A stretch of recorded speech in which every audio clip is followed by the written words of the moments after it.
Right now, rolling. Ladies and gentlemen, old listeners and new listeners, you are listening to BoomBappED, capital ED. I'm your co-host with the most, Brandon White, aka Bushido Garvey, as I'm known in some MC circles. My birth control kind of garbage though. What up? Yo, this is Atlas coming at you with the blend. Peace, Rochester. Yes. We got brother Rob Lowe on the tech as per usual. And ladies and gentlemen, we have an awesome guest in the building right now. Mr. Artist, Mr. Youth Advocate, Mr. M.A.R.S. Mr. Memories Are the Realest Stories. Okay. M.A.R.S. McGowan. What's going on, big bro? How y'all doing? I'm good, man.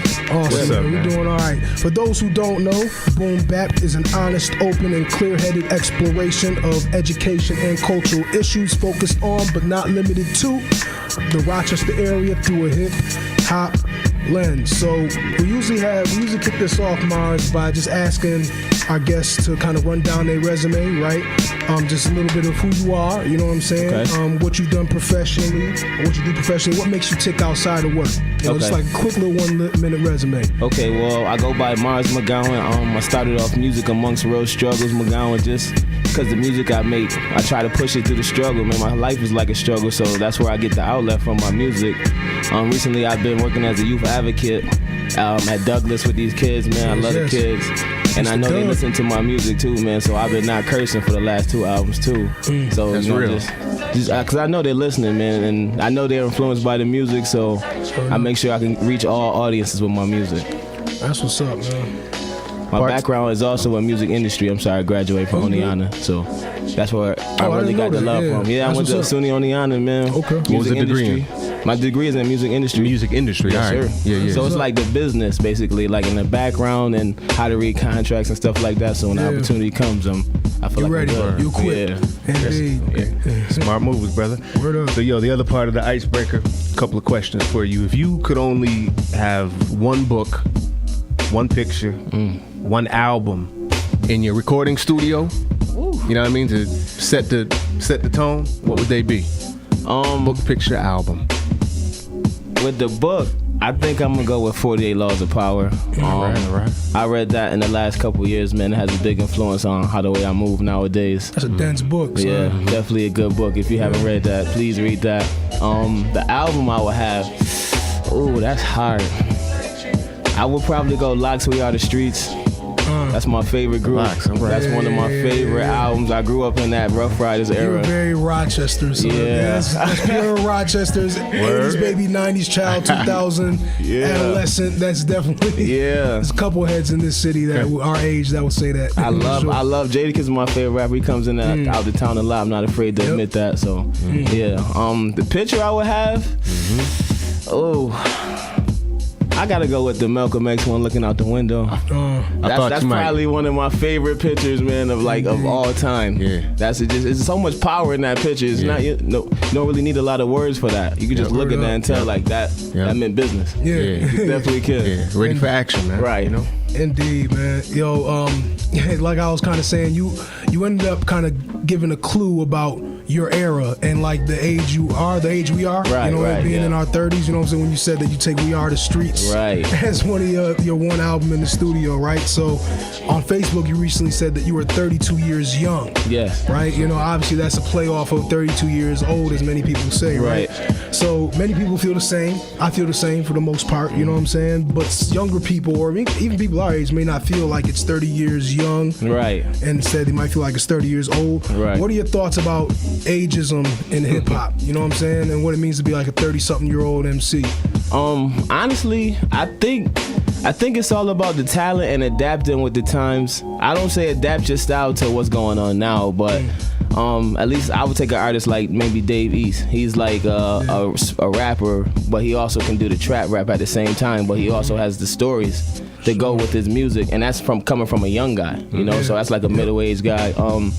But I think if I could, I still would take a Jay-Z album right now. You know, I definitely believe the old heads have influence on the game. I wish they would reach out to some of the younger cats still a little bit more. I don't think they really do as much, but I think that's mostly on the older heads, the lack of collaboration?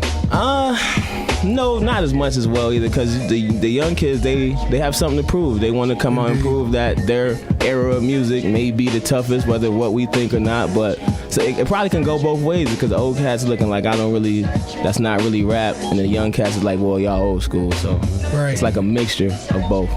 Do you think there's any right in that? Because I mean, I think that happens with every generation, but are the older heads right this time? You know what I'm saying? Like, that's interesting. I don't know. You know what I'm saying? But like, that's just an interesting question to throw out there. I want to say, kind of the last couple of years, I wouldn't be mad kind of at the old, because the music is changing. So I can't say that they're right, but music is definitely changing, and my era of music probably wouldn't have went for what's going on right now. You made a comment before we started recording, talking about how it's not necessarily hip hop right now, right? But or it's moving in, at least in that direction, right? Like I feel like there's a difference between hip hop and rap. So I feel like hip hop, they represent the culture, they represent what hip hop stood for. Rappers, they just rap, like whatever. But then like I also said, there's this genre coming up with these singing rappers. It's R&B. I call it rap and blues, because it's kind of like the Drake-ish type artists. They're not really blending in with rap, but they're not R&B. So the new R&B is like rap and blues, I feel like. Indeed. Yo, so and I think this is the last project you came out with, because you have a couple of projects that have the M.A.R.S. acronym. I want to make sure I got it right. The last one was Memories Are the Realest Stories, right? Was that the last one that dropped? Yes. Okay, cool. In that project, you said something that stuck out to me, because I was doing the same thing in the same Wilson halls and same classrooms that you was doing, which was, because you mentioned in the rap, and I forget the rap verbatim, but you were talking about how you were using literary devices that you were learning in English class. Right. And in your rap. Yes. Right? That's definitely something I could relate to, because I was doing the same thing in my English class as well. But could you explain further about how that happened with you? Okay.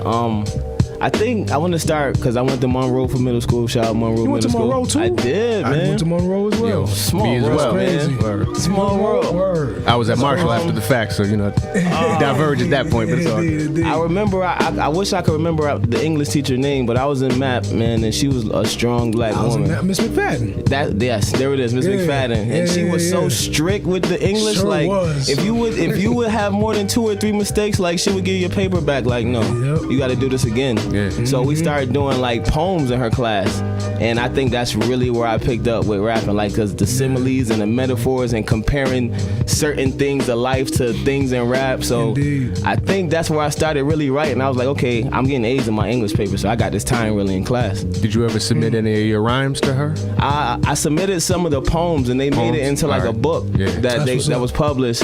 I think we had to pay for it, but it was a big book of poems that I probably got 2 or 3 in. Yeah. So that was big for me at that time. That's what's up. Definitely. Bro. But yeah, English, man, and English is important for everything, man. With the younger kids, the English, man, is definitely important, because they starting to talk like how they type. So it's Let me build on that, man, because you mentioned that you work as a youth advocate. Yes, sir. And you also mentioned the last couple albums you dropped been curse free. Yes.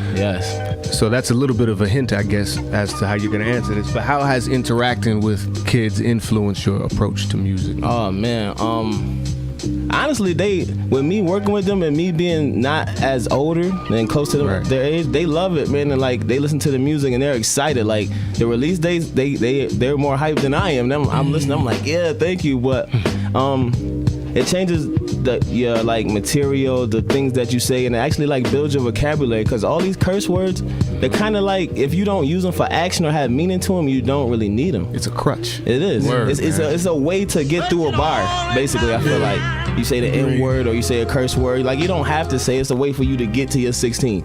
You probably had 8, but you got to your 16 with these curse words. Indeed. All right, so I think that's a philosophy that got lost after like maybe 1992. Right. Because all the hardest MCs, Kane, Rakim, Poor Righteous Teachers, all these MCs, you never heard them curse, not because it wasn't gratuitous at least, right. You know what I'm saying? Not because they felt like, it was something ethical, but it was just like, it's not necessary for me to get on my description game. They were using their words. Right. Yeah, exactly. And also, like, it saves a lot of time, man, because think about you sending your songs to the radio station, you gotta cut out all the curse words that you got in your songs, and then the age bracket of your music. I probably can get a listener from 13 to 53 because I'm not cursing, I'm saying stuff that everybody can relate to. Talk about So, it. Whenever I had to submit joints to DJ Chris G, peace to him. Yes, sir. He was like, yo, Bushido, this is mad easy just to get your music because there's no cursing in it. Right. You know what I'm saying? Like, he has to like turn people away, or this process slows down because people have to get edits, right? And that speaks exactly what you're talking about. And I remember also, man, I had maybe my second or third album. I was cursing at that time, and I had a lady actually give my album back to me because she said it was too much cursing for her and her children, and she wanted her money back. And I think I'll never forget that moment. Wow. That's something you'll never forget as an artist. Like somebody wanted their money back. It wasn't because of your skill, but it was because what you were saying, like the language. Okay. So that's crazy. That is crazy. So from what I understand, brother, you recently became a father, huh? Yes. The best parts of life right now, man. Congratulations. Thank you. I appreciate it, man. Yeah, Kennedy is part of my life, man. The best part of my life. Okay. Kennedy is your daughter, then, right? Yes. So tell us a little bit about some of the things that you want to teach Kennedy, you know what I mean? And also what you could see yourself learning from her in this process of exploring fatherhood, you know? Well, since you've been born, man, just having unconditional love for somebody, that changes your life. Just like, no matter what this person is, if they're right, if they're wrong, like, you love this person because, everybody makes mistakes, but you have to have that love, like, forever for this person. So she's definitely teaching me that part. And since she's been born, I've also been teaching her, like, to listen. Like, we listen to music together, but we started, like, Jay-Z, Reasonable Doubt. We going like classics, things that I think are classics, so she can differentiate what's going on. Cause there's no telling when she gets 15, 20, what she gonna be listening to at that time, So, and I've been actually, when she first got born, I let her listen to some of my music, so she gets used to my voice. Indeed. So yeah, definitely, it started. Word up, man. That's what's up. We're gonna do a little activity called "You Can Get With This" or "You Can Get With That." Okay. Like that's real simple. You just gotta choose. If you had to choose between the two, forever. Okay, forever. Forever. Sheesh. What would they be? Okay. All right, you ready? And some of these we might ask a follow up as to why. Okay. Right. So the first, you can get with this or you can get with that. J's or phones? Oh man. I grew up on Jordans, man. I did. I'm gonna have to go with foams. I'm gonna have to go with foams, man. Direction. I thought I was gonna go okay. I do. I feel like when Jordan, he keep releasing the same colorways, man. Like, I love Jordans and I collect them for the history. But how many black and red sneakers can I have, man? And I'm a Lakers fan. I got all these black and red sneakers in my closet. Yeah, indeed. Shout out to Wilson though, man. We was Wildcats, black and red. Yes, indeed. I'm gonna go with foams, man. Foams. Yeah. That's a fact. Let's take it back a couple years, man. Ether or Takeover? Ether. I'm going Ether all the way. Quick, no thought. It was just automatic. Think about how many songs Jay-Z had to do. Like, Nas did Ether and just did Ether. It was so strong that Jay-Z had to do like 2 or 3 more. Like, I've gotten in so many arguments on Facebook and outside of Facebook about that. I agree with you. Right. But there are some diehard Takeover fans. Yeah. That really, they try to argue that like Jay just hit him with facts. But so did Nas. I thought Nas did too. Right. Nas was too emotional. What are you talking about? It was a battle. You know what I'm saying? Right. But yeah, no, I'm Team Ether all the way. And also, Jay went at like a couple other people at that. Nas just focused on Jay on that. Maybe a little bit of Mobb Deep, but he was a straight Jay. 3 minutes of Jay-Z. I got to give the nod to Ether. Jay's approach, man, was like a level of nasty kind of that either people dig that or or they give him a demerit because you know what I'm saying. Right. But like the whole merging of like real life situation and rap battle. Like it's kind of real. That track, Super Ugly. Indeed, kind of. So yeah, talking about the whole battle situation. Ultimately, you know what I'm saying? For sure. Yeah. He also did hit him on Summer Jam too with the big screen, so he did take it to another level with his disc. Yep. So you're right. His presentation of his disc was crazy. Yeah. Nah, indeed. Kendrick or Cole, this or that? Whew, that's a hard one, guys. I can't lie. We could debate about this all day. Oh man, you gonna put me on the spot with that one. If somebody was in, if you had to choose one person to do a track with, and you could never do a track with the other person because Cole was upset with Kendrick or Kendrick was upset with Cole, so you'd be like, yo, Mars, you gotta choose me or them, right? Who would you end up doing the track with? If I can get the first album Kendrick, I would take first album Kendrick. What happened since then to make you say that? I don't know what happened with the Green album. I didn't really get a good listen to that. That's that Untitled Unmastered? Right. Okay. But I feel like kind of after that, things started to kind of change. Just because the second album was dope too. Yeah. But that one I really didn't give like too much of a listen to because it didn't grab my attention like fully. So I think that's where I went kind of different with Kendrick. But he had some things on the Black Panther album that is dope as well, though. So that's a fact. So the first album, Kendrick. Indeed. Other than that, Cole. Okay. What about doing a studio collab or working solo in the lab? Man, I probably right now I would say solo. I used to be in a group called Blitz, and it was 4 artists, me and 3 other guys from Wilson. Well, 2 other guys from Wilson. Why does it sound familiar? Yeah, and we were going far, like WDKX contest. We were winning the Koch Records tournament. When they found out we was a group, split us up. So, but man, it's a lot of emotions, a lot of egos. Right. It's a lot of competition within the group that you don't really bond with because who got the best verse? I'm trying to have the best verse. These are supposed to be your brothers. It's interesting because it seems like that could go in a couple of different directions. It could either be a thing where it's constructive, and y'all are pushing each other, you know what I'm saying? Or it could get into like something else, you know what I mean? So I think it depend on the mindset and really how strong the man is, man. Because if you egotistical and I don't really want to say too much about that, but I would rather, because I could lock in and I could write 6-7 songs in a studio session, I'd be good. And then I don't got to worry about nobody else's opinion because it's all coming from my heart. Honest with it. But I love to collab with people though, but working as a group permanently, I just don't see that. No, for sure. Interesting side note, the Friends beat is playing. Yeah. I'm talking about working with folks. And people that's supposed to be your boys. That's crazy. Right. That's crazy. Funny how that works out. Word up. Last one. Historical movie or documentary? I love history. I love history, man. I think I'm gonna go with historical movie. I love to learn, man. You should learn something new every day if you can. I agree on that. That's interesting. Yeah. Only because whenever I see like a historical reenactment or a biography, you know what I'm saying? A part of my mind is always like, all right, so what part of this has the producer's fingerprints on it, you know what I'm saying, that is being filtered through them, as opposed to, and the same could be true for a documentary where the choice about what scenes get put out are the producer's choice, but at least with the documentary, it's capturing direct footage, you know what I'm saying? So you mean historical movie kind of like a biopsy? So like, all right, so take for example, I'm trying to think of a good example just off the top of my head. Let's say they did a documentary. You know that movie 12 Years a Slave? Yeah. No.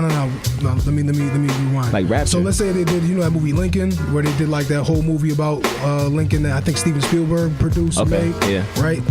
Would you rather watch that or like a documentary about Lincoln that had like historians talk about him? And, no, that's kind of like a biopsy kind of mean. Yeah, biopic. I'd rather take a documentary. Okay. Actually, man, and I've been actually learning a couple new things. I've been watching this Rapture thing, man, about these dudes. How was that, man? I like that, man. It's kind of informational, and you get a real like insight about where these guys came from and how they got to where they're at. So that's a better example, like NWA, like Straight Outta Compton, the movie, or a documentary about NWA. Right, like That's a better example. I would rather watch a documentary all day. I'm sorry, I got that insurance. Like the closer, it ain't about me, but the closer I can get to the first person source, you know what I'm saying? Yeah, because they start misconstruing stories, man, and it's, I don't like it. I'd rather always want to know the facts. Yep. Now that Straight Outta Compton was a good movie. It was. But I knew, you know, like it was a movie. You know what I'm saying? It was Hollywood. And when you hear a lot of those people on Vlad TV interviews, a lot of those cats that were like behind the scenes of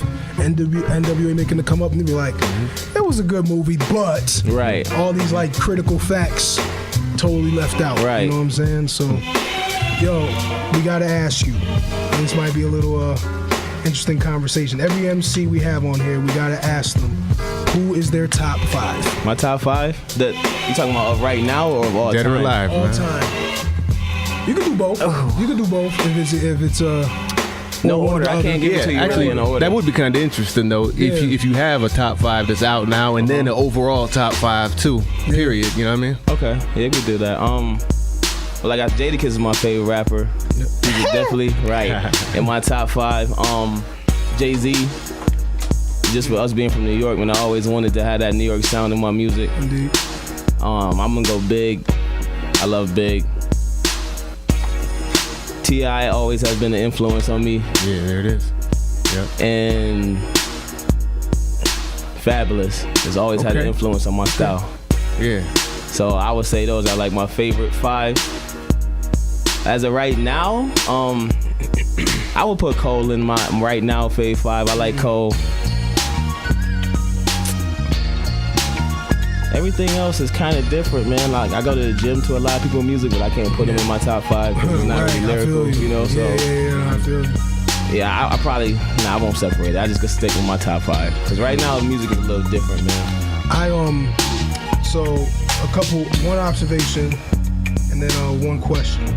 I pointed at Rob real quick because we were talking about memories of the realest stories. And last time we spoke, you were asking for feedback, right?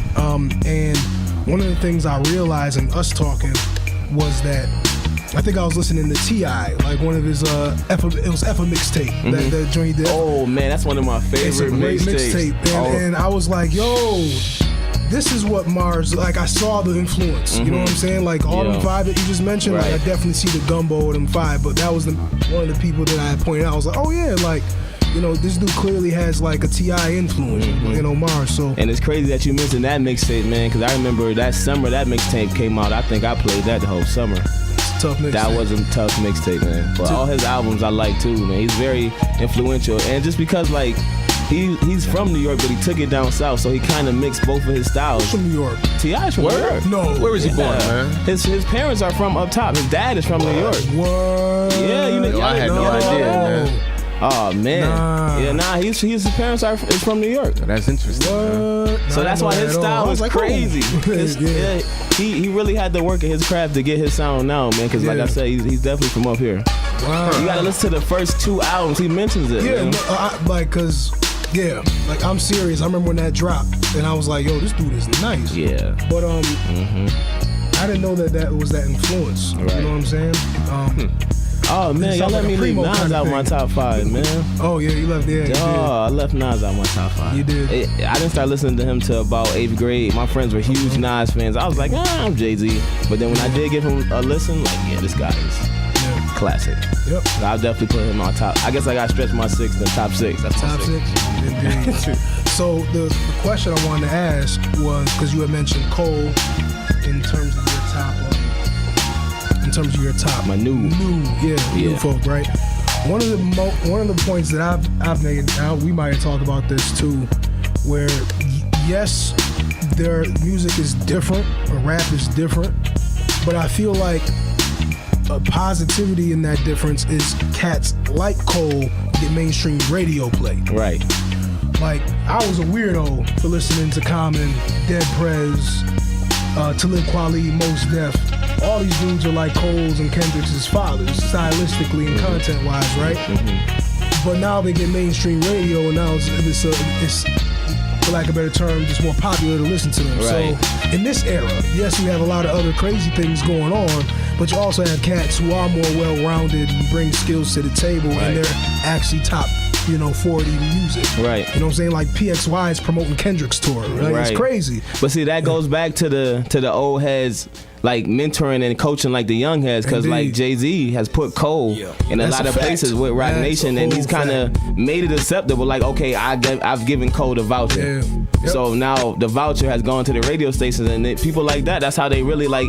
Didn't they give Kendrick the keys to the city? Like, somebody in Compton? Yeah, it was. I think the thing I remember was Snoop, Game, and somebody there else. We go. Was like, you're the new king of the West Coast, and did like a whole kind of ceremony thing. I remember that. So you know what I mean? Sometimes the vets do reach out and they give those guys the okays, and then that's how they get into the mainstream, even though they are underground rappers. For sure. Right. Yeah. Yo, I'm curious about your thoughts about promotion, because nowadays, with internet and such, and everybody having an internet presence, you classify yourself as an MC primarily, right? Yes. But it's almost about promotion of whole lifestyle now. People are putting together, you know what I'm saying, films documenting themselves, capturing behind the scenes footage, packaging it up in different ways. What's your approach, or what's your thoughts on that in terms of, you being an MC, putting out music, but then also, do you feel a need to document and put out other kind of aspects of yourself to give people a more well-rounded view about what you're about in total? Yeah, well, it's a couple things. I think that's a big broad topic. I think from studying these contracts and from studying record labels and from studying the way people market and promote, I love that nowadays you don't need an album, or I mean like a label to get your music out. Like you could hit the internet, you could hit the streams and everything, and if the people like what they like, you gonna eventually get on. You know what I mean? Like, I don't know if there's a certain type of music it is, because it's still hard for underground artists to get on like that. But if people like what they like, them views come, and then the record labels come. Back in the days, it was you either get it through us or you don't get it at all. Right. Nowadays, like, and even artists are getting out of their contracts and going independent. Like Fab is one of those guys who, I did my contract, but now I'm done. Now I can get it on my own because I've established this already in the industry. Indeed. So I love that right about now, man. And it's a lot of people that do that. A lot of artists that, like, what's his name? Out of Chicago. Chance. Yeah. He's a prime example. He has no deal. He's got multiple businesses going on too, man. That's a savvy dude. Artists get their money from touring, and he's sold out tours. You know what I mean? Giving back to schools off the strength of no record label. Indeed. So I love that about now. I love it about music. That's big. I was reading this report a while ago about the music biz. They were talking about Spotify's payout, and they paid like some dumb amount of money out to artists for streaming, right? But only a small percentage of that was like to mainstream artists, and that's dope. And it speaks to what you were talking about in terms of everybody being able to kind of find their own way, find their own niche, find their own fanship through streaming and online promotion and stuff like that. Right. Because it wasn't a lot of that money didn't go to major artists. And that's big, man. And especially for the local artists, not even local, like just the unsigned artists. That's big. It's a lot of venues for them to actually get their music out. Like, personally, I use Spin Up. You ever heard Spin Up? No, what's that? Spin Up is a site where if you got an album, you probably pay about $40. They'll push your music out to 35 sites. iTunes, Amazon, everywhere. And for $40 a year, you get your music out, man. That's a great outlet. And you collecting royalties, you collecting money for your albums being sold off iTunes. So there's a lot of, we can talk about that a little bit too. There are a lot of, I think they call them digital service providers. Yep. Right? Basically like having a publisher. Kid, all these, right. So it's hard to figure out which ones are the best. Right. But that one sounds like it reaches out to a few more of the online outlets than what some other ones do. Right. So, and they putting your music in all these places. They even go like Spotify, Tidal. And these are the main things that we all stream music from on our phone. Right. So if you could be accessible through those, people are like, oh yeah, I can get it from here. Right. The streams is as good as the buys, honestly. If there's a lot of people streaming your music, they add up. Okay. We had an artist come in here not too long ago. He argued something a little different, saying that the streams don't fund you the same way that a hard copy might. Do you agree with that, or is it like a situation where it depends? That's actually true, because I think you have to get maybe about like 10,000 streams to sell like one album or something like that. It is crazy, but if you know how to get your music on some of these playlists where you can get your music streamed by other people, then you got a global audience. You got it right. You gotta learn how to network, man. A lot of things in life is about networking. So it's just, if you want to just be an artist, or if you just want to handle the business, or you want to be a complete artist and do both of your businesses. So you gotta I think hustle, man. There's definitely a place for both, because there's going to be people who want that tangible, and you want that face-to-face interaction, be able to put something in people's hands. Right. And then if you can collect residuals from all around the world while you cooling at your house with your feet up, why not? You know what I'm saying? And it's like the site that I use, it showed me I'm getting spins in like other countries. I'm like, I never thought my music would be in Ireland. Like, it shows you where your music is going and the streams and who's buying it. Like, you never would have thought. Like, it make you feel good. Like, okay. I'm gonna have to look into that for this. Yeah, please do, man. But yo, M.A.R.S, man, we gotta close. This has been great. Can you let the people know quickly where they can find your music, how they can contact you, what's your online presence? Oh yeah, well, my music, like I said, you can find it anywhere: iTunes, Tidal, Spotify. M.A.R.S McGowan. I got Memories Are the Realest. I'm sorry. Memories Are the Realest Stories everywhere. So that's the last album. I got a lot of my old music on SoundCloud. I got all my albums on SoundCloud, so it's free. You can listen to it. Man, and anywhere, man. Like I got music in the stores too on the west side, so you definitely find it. West side of Rochester, I'm sorry. Indeed, 19th Ward Lord. Yeah. Man, it's hustling. Yo, thank you all your listeners out there. We appreciate y'all listening. Shout outs to Wayo 104.3. Catch us on Wayo from 1:30 to 2 o'clock every Tuesday, right? We have a Facebook group. Check out, what we have to say about the show. We welcome, what do we call them? Recommendations, questions, comments, etc., etc. Yep. Check us out. Peace. Peace.